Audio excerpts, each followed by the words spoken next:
Disclaimer. AG here, your Asian guy who follows the money while the rest of the world watches the show.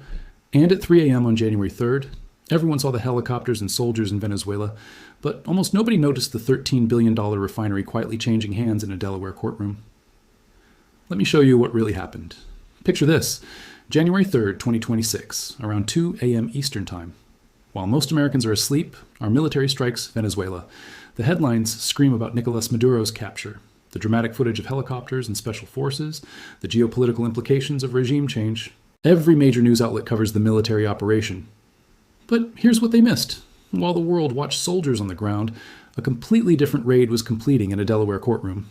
Elliott Investment Management just sees Citgo for $5.9 billion, not through bombs or boots on the ground, but through a legal mechanism so elegant, so perfectly timed with military action, that you have to ask yourself, was the 3 a.m. strike in Caracas designed to distract from the 3 a.m. heist in Delaware? Let me put this in perspective. Citgo isn't some obscure Venezuelan company you've never heard of. This is the 7th largest oil refiner in our country, operating 3 major refineries processing 829,000 barrels per day.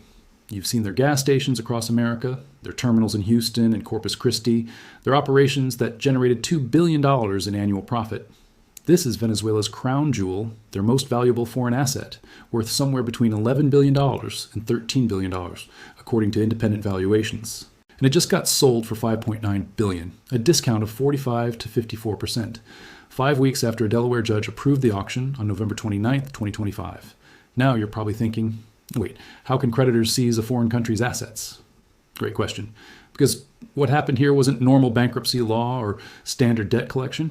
This was a legal loophole so specific, so carefully constructed, that it only became possible after our government made one decision back in 2019.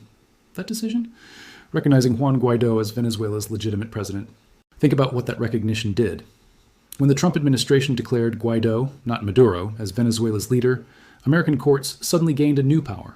Judges could rule that Venezuela's government was an alter ego of its state oil company PDVSA, which meant creditors could pierce the corporate veil and go after any Venezuelan asset anywhere in the world, including Citgo.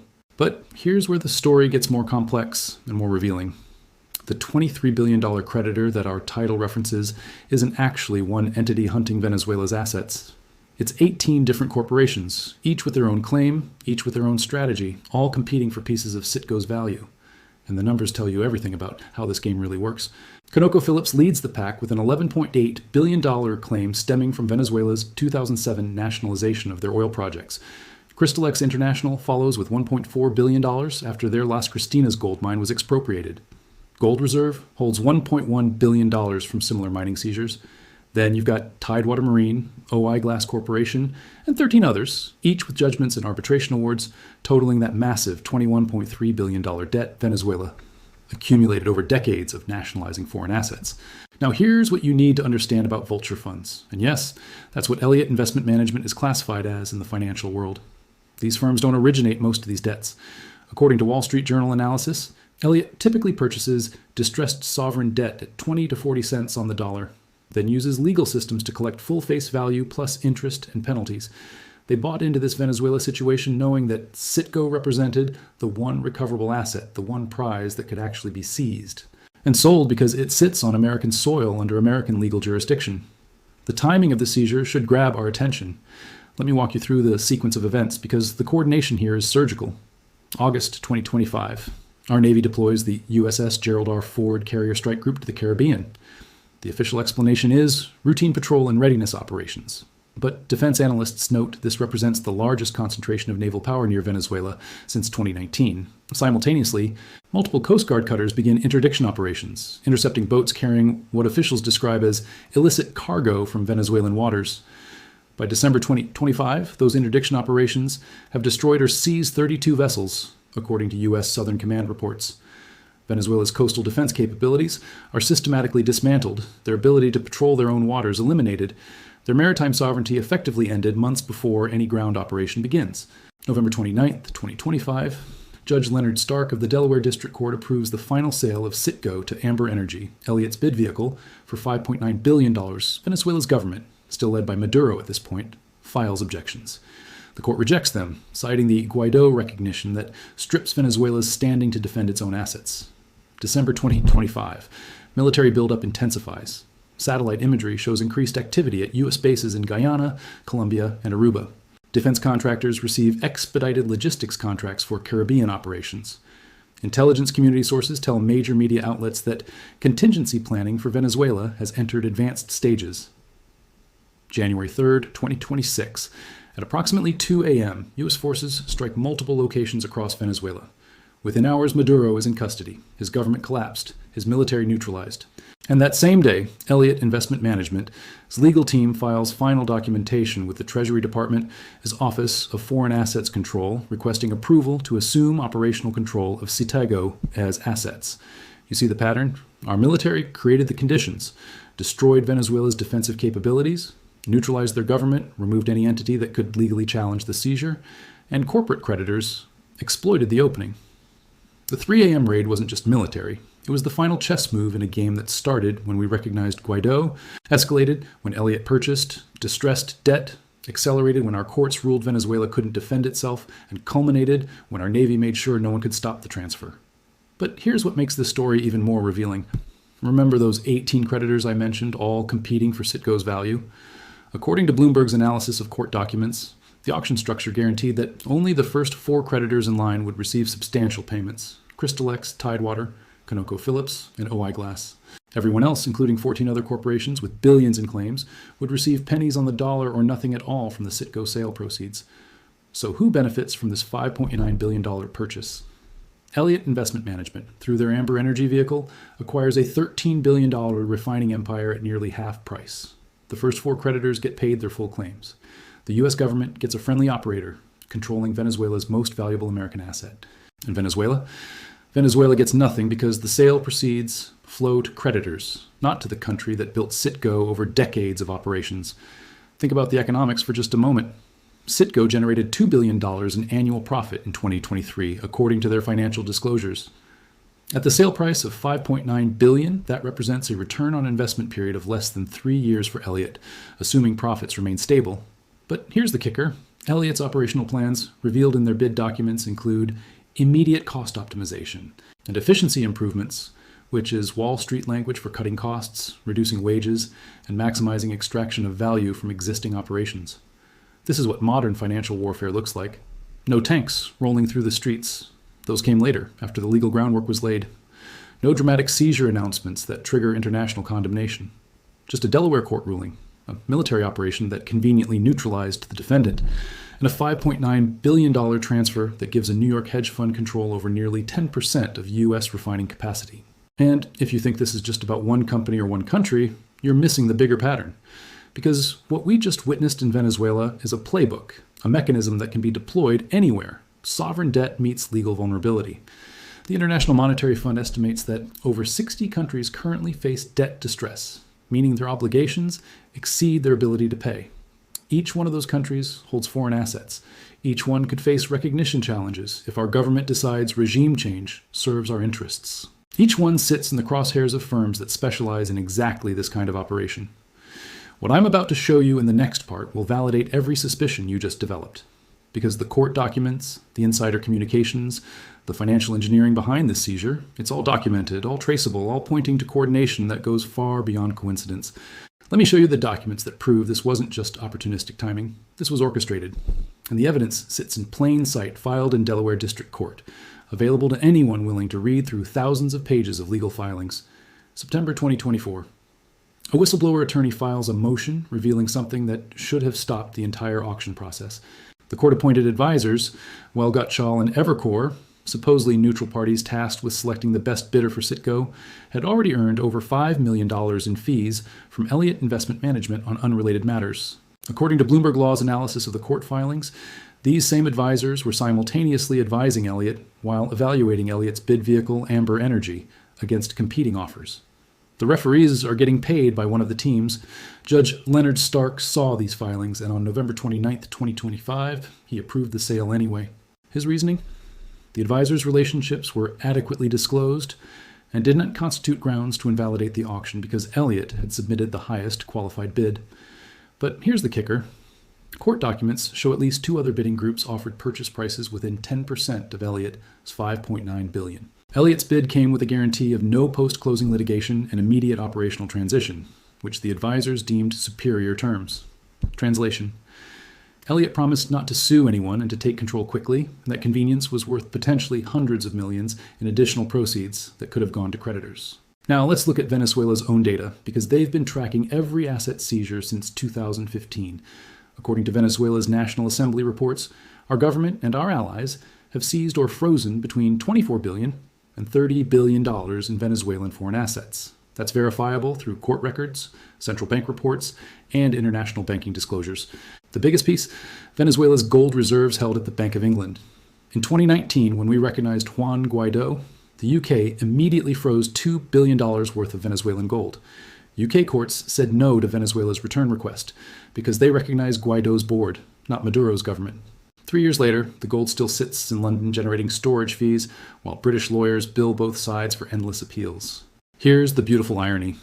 Guaido's fake board members were paid $4,150 per month in stipends from Citgo's cash flow while they controlled the company's board from 2019 to 2023. That comes from Citgo's own SEC filings. So Venezuelan oil revenues paid American-appointed board members to represent a government that never controlled Venezuela, while the actual Venezuelan government couldn't access their own company's profits. ConocoPhillips, the creditor with the largest claim at $11.8 billion, still hasn't been paid from the Citgo sale. According to the court's distribution plan, they sit fourth in line. The sale proceeds of $5.9 billion get distributed, with $2.1 billion going to PDVSA bondholders first, leaving $3.8 billion for all other creditors. Crystalex gets their $1.4 billion, Tidewater gets their $1.2 billion, and by the time we reach ConocoPhillips, there's barely enough left to cover half their claim. The system rewards whoever got to court first. It doesn't matter that ConocoPhillips lost more assets or invested more capital. What matters is who filed lawsuits fastest and got judgments first. Now let me show you the timeline that proves military action and financial seizure were coordinated. August 2025. The USS Gerald R. Ford Carrier Strike Group deploys to the Caribbean. This is 7,500 personnel, 90 aircraft, and the most advanced naval assets in our fleet. Defense analysts at Jane's Defense Weekly note this represents the largest concentration of U.S. naval power in the region since 2019. That same month, the Coast Guard begins enhanced interdiction operations, targeting maritime traffic between Venezuela and its trading partners. Venezuela files diplomatic protests. Our State Department ignores them because we don't recognize Venezuela's government as legitimate. September through November 2025, those operations intensify. According to U.S. Southern Command's quarterly reports, our forces destroy or seize 32 vessels operating in Venezuelan waters. The official justification is sanctions enforcement. Translation: we're sinking boats that carry Venezuelan oil to customers we don't approve of. Think about what we're doing here. Venezuela's coastal defense capabilities are systematically eliminated over 3 months. By November, Venezuela effectively has no navy. We've created a complete military vacuum before the actual invasion begins. November 29th, 2025. Judge Stark approves the Citgo sale. Elliott wins, and the court orders immediate transfer pending Treasury Department approval. Venezuela's emergency appeals are denied, citing lack of standing. But here's the key detail. The sale can only close after the Office of Foreign Assets Control grants a specific license allowing Elliott to acquire Citgo shares. Treasury controls the timing. The court process is complete, but Treasury holds the final key. December 2025. The military buildup becomes impossible to ignore. Satellite imagery shows increased activity at U.S. military installations in Guyana, Colombia, and Aruba. Defense contractors receive expedited logistics contracts for Caribbean contingency operations. On December 23rd, Marco Rubio, then Florida Senator, soon to be Secretary of State, gives an interview to a Miami Spanish-language radio station. He says, "There are conversations happening at the highest levels about Venezuela's future." And when pressed, he adds, "The United States will not stand by while Venezuela's people suffer under dictatorship." 2 weeks later, he's coordinating with Venezuela's vice president about interim government structures. January 3rd, 2026. At approximately 2 a.m., U.S. Special Forces strike multiple targets across Venezuela. By 6 a.m., Maduro is in custody. At 9 a.m. Eastern Time, Elliott Investment Management's legal team files final documentation with Treasury requesting immediate approval to assume operational control of Citgo. The same day, not a week later, the same day, Treasury confirms they are reviewing Elliott's application on an expedited basis, given the changed circumstances in Venezuela. Within 72 hours, Marco Rubio is meeting with Delcy Rodriguez, Venezuela's vice president, coordinating transition planning for an interim government. You're watching coordinated operation across military, judicial, and financial systems. The Navy clears Venezuela's coastal defenses. The courts approve the sale but keep it pending Treasury approval. The military strikes on January 3rd. Treasury fast-tracks the transfer the same day. And within a week, our new Secretary of State is meeting with Venezuelan officials to establish a government that won't challenge the Citgo seizure. This isn't conspiracy theory. This is documented coordination, visible in court filings, military deployment schedules, and State Department calendars. What makes it work is that nobody connects the dots, because the military story dominates headlines, while the financial story gets buried in business sections. And now that Venezuela's government is gone, replaced by an interim structure that our State Department helped design, who's going to challenge Elliot's ownership of Citgo? The entity that could have fought, Venezuela's government, was eliminated on the same day the seizure finalized. What I'm about to show you next is the final calculation, the mathematical inevitability that makes this entire operation make perfect sense from Elliot's perspective. Because when you understand who profits, how much they make, and what happens next, you will see why the 3 a.m. raid wasn't just about regime change. It was about creating the perfect moment to execute the most profitable asset seizure of the decade. Let me show you the math that exposes this as a heist, not a legitimate debt recovery. And the numbers don't lie. They reveal exactly who wins, who loses, and why the timing had to be this precise. Citgo's independent valuation, $11 billion to $13 billion. That's from court-appointed appraisers who assessed the refining capacity, the terminal infrastructure, the retail network, the existing contracts.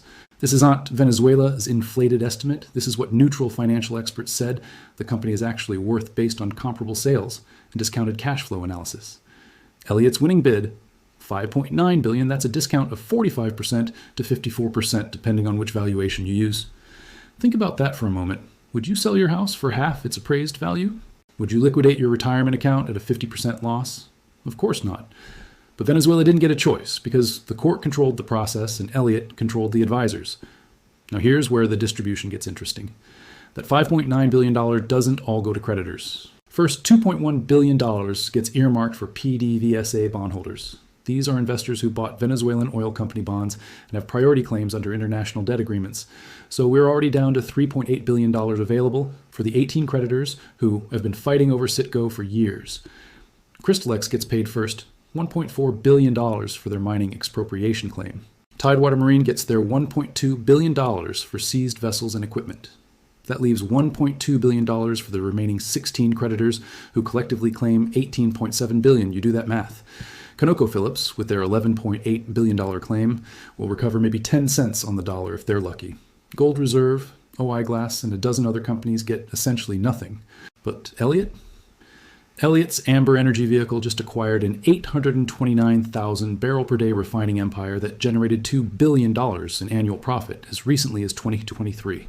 At the purchase price of $5.9 billion, assuming those profit levels hold steady, Elliot recovers their entire investment in under 3 years. And, according to their operational plans filed with the court, they're implementing immediate efficiency improvements and cost optimization strategies. Translation: they're cutting labor costs, renegotiating supplier contracts, potentially selling off terminals and retail locations they don't need, and maximizing every dollar of cash flow from existing operations. Industry analysts at energy research firm Wood Mackenzie estimate that with aggressive cost management, Elliot could generate returns exceeding 25% annually on this acquisition.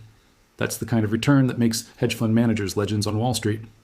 Now, let's talk about the timeline that determines when Elliot actually takes control. Because Treasury approval isn't automatic and the dates matter. Q1 2026, specifically late January through March, represents the window when the Office of Foreign Assets Control typically processes acquisition licenses for assets previously owned by sanctioned entities. Treasury has to verify that Elliot's ownership doesn't violate sanctions, that the transaction serves U.S. policy interests, and that appropriate oversight mechanisms exist. But here's what changes the calculus. Venezuela's government no longer exists as an entity that could challenge or complicate the approval. On January 3rd, President Trump made a statement that should grab everyone's attention. Speaking from Mar-a-Lago about the Venezuela operation, he said, "We're going to run it now. We're going to get the oil flowing again. Not, we are going to help Venezuela rebuild, or we're going to support their democratic transition." He said, "We're going to run it." That's an occupation statement, not a liberation statement. What does get the oil flowing actually mean? Venezuela sits on 303 billion barrels of proven oil reserves, the largest in the world, surpassing Saudi Arabia's 298 billion barrels according to OPEC's 2024 statistical bulletin. For decades, Venezuela's production declined under sanctions and mismanagement, falling from 3.5 million barrels per day in the 1990s to barely 700,000 barrels per day by 2024. Trump's statement signals that U.S. companies will now extract and monetize those reserves. But here's where you need to pay attention to history, because we've seen this playbook before, twice, actually, in the last 25 years. Iraq, 2003. We invaded citing weapons of mass destruction. The regime fell quickly, Saddam Hussein was captured, and U.S. administrators took control of Iraq's oil infrastructure. The stated goal was to use oil revenues to fund Iraq's reconstruction and pay for the occupation. What actually happened? American contractors like Halliburton and KBR secured no-bid contracts worth tens of billions. Oil production resumed, but the revenues disappeared into reconstruction projects that primarily benefited U.S. firms. Meanwhile, American taxpayers funded a military occupation that ultimately cost over $2 trillion, according to Brown University, as costs of war project. Libya, 2011. NATO forces supported rebel groups overthrowing Muammar Gaddafi. The intervention was sold as humanitarian protection under the responsibility to protect doctrine. Within months, Libya's oil fields were divided among international companies, with U.S. and European firms securing major contracts. The country descended into civil war that continues today, but the oil kept flowing to Western markets. American military involvement cost approximately $1 billion for the initial intervention, with ongoing counterterrorism operations adding billions more. Venezuela 2026 is following the identical pattern. The military operation creates regime change. U.S. administrators establish an interim government that coordinates with our State Department. Remember Marco Rubio meeting with Delcy Rodriguez 72 hours after the raid. That interim government will desperately need international recognition and financial support, which means they'll sign agreements favorable to U.S. interests. Elliott gets final approval for Citgo ownership because the new Venezuelan government won't challenge it. They need American support more than they need one refinery. And Trump's statement about getting the oil flowing signals that extraction contracts are already being negotiated with American energy companies. Here's what you should watch for as confirmation this playbook is executing. First, Treasury approval announcement. When OFAC grants Elliott's license to assume operational control of Citgo, it will likely happen quietly. A press release buried on a Friday afternoon, minimal media coverage, technical language about supporting energy security and protecting creditor rights. That announcement could come any day now, but most likely before March 31st, 2026, the end of Q1. Second, Citgo's Q2 2026 earnings report. If Elliott successfully implements their cost-cutting measures, you'll see a dramatic improvement in EBITDA margins, possibly jumping from the 8 to 10% range under previous management to 12 to 15% or higher under Elliott's control. That earnings report, due in late July or early August 2026, will tell you exactly how aggressively they're extracting value from the acquisition. Third, watch for announcements about Venezuela's oil sector restructuring. If major U.S. energy companies, think ExxonMobil, Chevron, ConocoPhillips, announce partnerships, joint ventures, or production sharing agreements with Venezuela's interim government, that confirms the extraction phase has begun. Those announcements will be framed as helping Venezuela recover and supporting energy independence, but the contracts will heavily favor American companies. And here's your final warning. The thing that should concern every American who's paying attention to how our government uses military force. The costs of these operations never appear in the initial budget projections. When Trump said, "We're going to run it," he didn't mention that U.S. taxpayers will fund the military presence required to maintain that control. We'll pay for the troops, the bases, the equipment, the logistics, and the inevitable counterinsurgency operations when Venezuelan factions resist our occupation. The Pentagon will request supplemental appropriations, maybe $15 billion initially for stabilization operations, then another $20 billion for security assistance, then $30 billion more for counterterrorism initiatives. Before you know it, we are $100 billion deep into another occupation that enriches defense contractors and energy companies, while average Americans see zero benefit. You won't pay less for gas at the pump because Venezuela's oil is flowing to U.S. refineries. You'll just pay more in taxes to fund the military operations that secure those oil flows. Meanwhile, Elliott Investment Management and the handful of creditors who got paid from the Citgo sale walk away with billions. The vulture funds that bought distressed Venezuelan debt at 20 cents on the dollar just collected full face value plus interest. The court-appointed advisors earned tens of millions in fees. The lawyers billed hundreds of millions for a decade of litigation. And Venezuela, the country that built Citgo over decades, the nation sitting on the world's largest oil reserves, ends up occupied by a foreign power, stripped of its most valuable asset, and unable to challenge any of it because their government was eliminated on the same day the seizure finalized. This is modern financial warfare. No declarations of war, no congressional debates, no public accountability, just coordinated military action, legal maneuvering, and treasury approvals that transfer billions in assets while the world watches regime change coverage. The 3 a.m. raid in Caracas made headlines. The 3 a.m. seizure in Delaware made fortunes.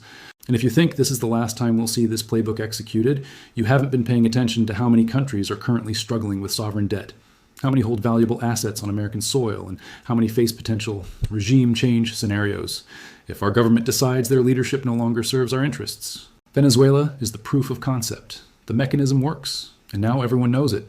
If you made it this far, you're exactly the kind of person who understands that the real story is always in the money trail, not the headlines.